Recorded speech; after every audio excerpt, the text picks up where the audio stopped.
Dear students, पिछली class में आप सभी ने हिंदी व्याकरण का पाठ 1 भाषा इसकी रीडिंग कर ली थी, जिसमें आपने जाना था कि भाषा और लिपि क्या होती है। एक बार मैं फिर से दोहरा देती हूँ। भाषा वह साधन है जिसके द्वारा मनुष्य बोलकर अथवा लिखकर अपने मन के विचार प्रकट करता है तथा दूसरों के विचार सुनकर या पढ़कर ग्रहण करता है। इसके बाद है लिपि। लिपि क्या होती है? भाषा को लिखने की विधि लिपि कहलाती है। तो ये सब आप पिछली कक्षा में पढ़ चुके हैं। आज आप सभी पढ़ेंगे पाठ 1 के अभ्यास प्रश्न। तो अभी आप सभी अपनी बुक में पेज नंबर 7 ओपन करेंगे और पढ़ेंगे अभ्यास प्रश्न। अभ्यास प्रश्न में सबसे पहले है सही विकल्प चुनें। प्रश्न नंबर 1 है केरल की भाषा क्या है? तो तेलुगु सही आंसर है तेलुगु, तो तेलुगु पे टिक करेंगे। बांग्ला किस लिपि में लिखी जाती है? देवनागरी में, तो देवनागरी पे आप टिक करेंगे। उड़ीसा की भाषा क्या कहलाती है? उड़िया, तो उड़िया पे आप टिक करेंगे। लिपि किसे कहते हैं? भाषा लिखने की विधि को, तो आप ग नंबर पे टिक करेंगे। इसके बाद है कन्नड़ किस राज्य की भाषा है? तो कर्नाटका की, इस पे आप टिक करेंगे। इसके बाद आपका प्रश्न नंबर ख है बताओ। पहला है तुम स्कूल में कौन सी भाषाएं पढ़ते हो?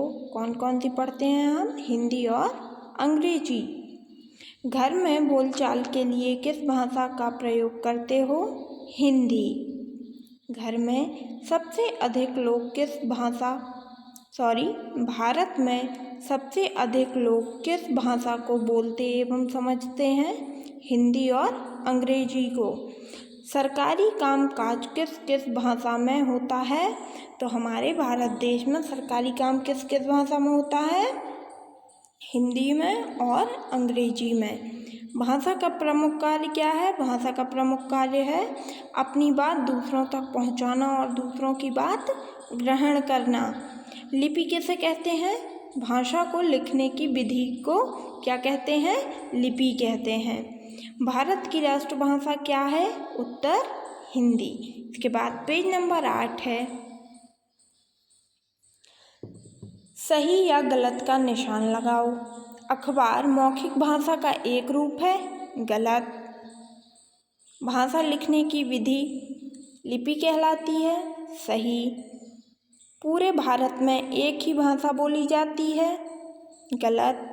आप सभी जानते हैं हमारे भारत देश में अलग अलग राज्यों में अलग अलग बोली बोली जाती है। भाषा के मुख्यतः 4 रूप होते हैं, गलत। भाषा के मुख्यतः 2 रूप होते हैं। महाराष्ट्र की भाषा मराठी है, सही।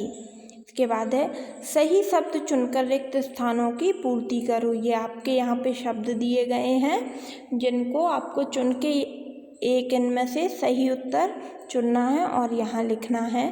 तो पहला है हम अपने विचार डैश के द्वारा प्रकट करते हैं। किसके द्वारा? भाषा के द्वारा, तो भाषा यहाँ लिखेंगे। फिर है लिखकर अपनी बात कहना, भाषा का लिखित रूप है। उर्दू लिखने की लिपि फारसी कहलाती है। तमिल, तेलुगु, कन्नड़ आदि दक्षिण भारत की भाषाएं हैं। भाषा के मुख्यतः 2 रूप होते हैं। इसके बाद आपका है मिलान करो। ये आपका एक साइड दिया गया है जो 1 to 5 दिया गया है और इस साइड आपको का से लेके रा तक दिया गया है। तो आपको इस साइड जो सही उत्तर दिए गए हैं उनसे मिलाना है। मैंने इसमें लाइन नहीं खींची है इसलिए, क्योंकि अगर मैं लाइन खींचूंगी तो वह ऐसे पिक्चर में देखने में काफ़ी कंफ्यूजिंग लगेगा और आप लोग सही से उसे कर नहीं पाओगे। तो जब आप लोग अपनी कॉपी पे या बुक पे से फिल करोगे तब आप लोग लाइन खींचोगे।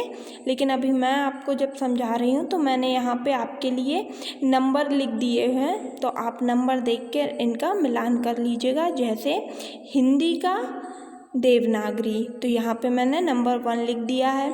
उर्दू फारसी ये 2 नंबर लिखा हुआ है, पंजाबी गुरुमुखी ये यहाँ पे 3 नंबर लिखा हुआ है, अंग्रेजी रोमन मलयालम केरल।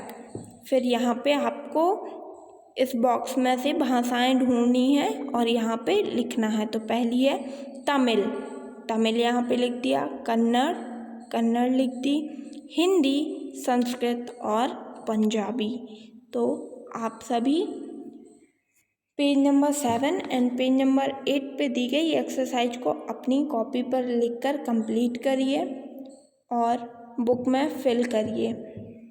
इसी के साथ आपका चैप्टर फर्स्ट यहाँ कंप्लीट होता है। नेक्स्ट क्लास में मैं आपको आपका चैप्टर सेकंड पढ़ाऊँगी। अगर इससे रिलेटेड आपको कोई भी डाउट है चैप्टर फर्स्ट से तो आप वो मुझसे गूगल मीट क्लास में क्लियर कर लीजिएगा।